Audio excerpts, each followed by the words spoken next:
Welcome back to another episode of Elite Medical School. We're pleased to join you today with Dr. C and Dr. I. What's up, boys? How have you been? How has your week been? Are you feeling energetic? Not at all, man. What?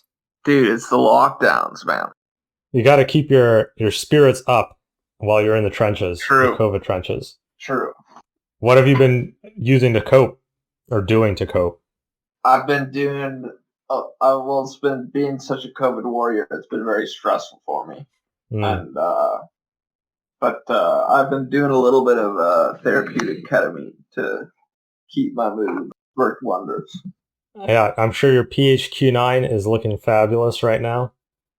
Let's just get on with it. Right into the topic of the day, which is pain associated with the knee. Neurological dysfunction. So let's, as usual, start with a case. So we're going to have a middle-aged woman come in. What about Peter Griffin? And he's spilled over on his lawn and he's holding his knee and he's going after was kicked by the chicken. Sorry, I didn't mean to throw a wrench in things, but I thought that would be an apt patient presentation. Oh yeah, I was personally thinking of the listener's mother after she stayed for detention after one of our lessons, and we ran a bit of a train on her, and now she's been having some knee issues. But Peter Griffin works too. Yeah. So he's in severe pain. This is an obese gentleman in his mid 30s. He was wrestling with a chicken, and all of a sudden he heard a loud pop, and he reports that he felt as though his knee gave way, and he's been unable to weight bear since the accident. He comes to your clinic. He has significant swelling involving the knee, and he's in a fair amount of pain. So what's our approach here?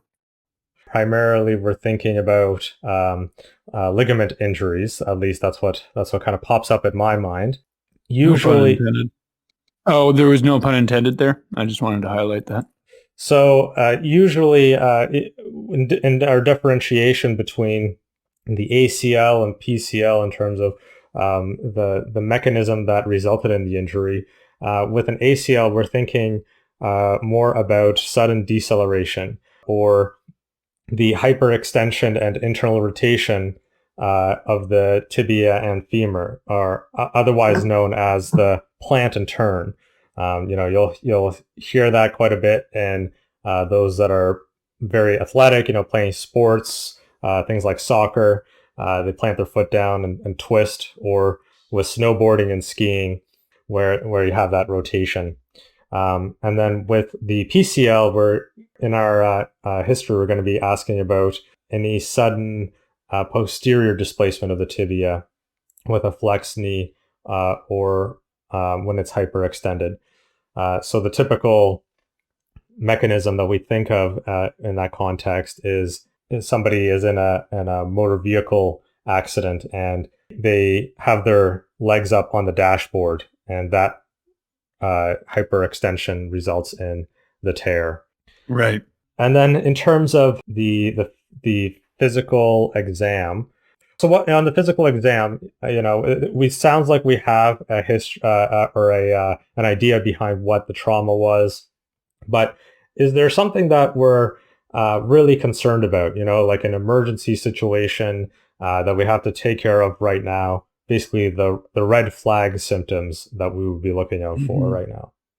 Well, one important, especially with ACL or PCL tear, one important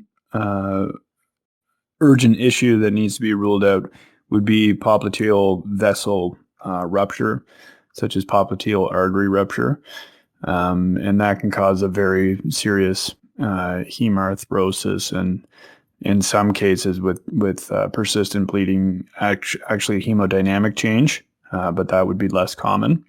But that's serious business. So that's one item. In terms of other just, and this isn't with regard to this case specifically, but just bear in mind your differential of septic arthritis with all presentations related to knee, whether it's, a more subacute or chronic issue with an arthritis or an arthritis-like presentation. And we'll talk about some of these more subacute presentations later. But just bear in mind septic arthritis. You can't miss it. And it's if the story fits that, there's fever, there's a lot of heat involving the knee. Always think about joint aspiration to rule out that entity. So again, we kind of have an idea as to what could be, what caused the pain. It was a giant chicken. But a couple more things you'll want to ask about, kind of like the sacred seven with knee pain. And one thing that I want to point out in particular is the chronicity of this pain. So it sounds like this is an older gentleman, overweight. He may have had at this point some chronic pain to begin with that he had maybe been reporting over the last few years, which would be pushing you more towards something like a degenerative arthritis, osteoarthritis. Just with the arthritis history, you can have acute on chronic exacerbation of this arthritis as well. So often things like trauma, like a fall, a kick to the shin, might result in some additional pain on top of the pain that's already there. A couple other things would be asking about pain exacerbation, going up the stairs versus down the stairs. If there's pain on descending the stairs, then we're more likely to be thinking about patellofemoral joint pain. And I think whether it's septic arthritis or not, you will want to assess the kind of the area of the swelling and what they've tried for the pain so far, whether they've had any success with anti-inflammatory agents. Now, right, yeah. Anything to add there on the history?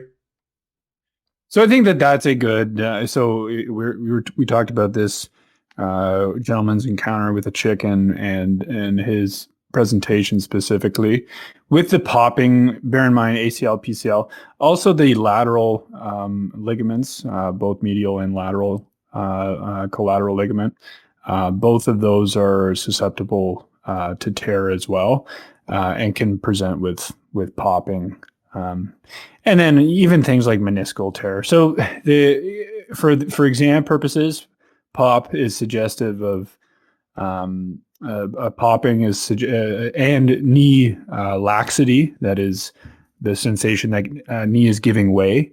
Associated with a pop is ACL tear until proven otherwise for exam purposes. But just bear in mind that it's a little less specific than perhaps we're leading on.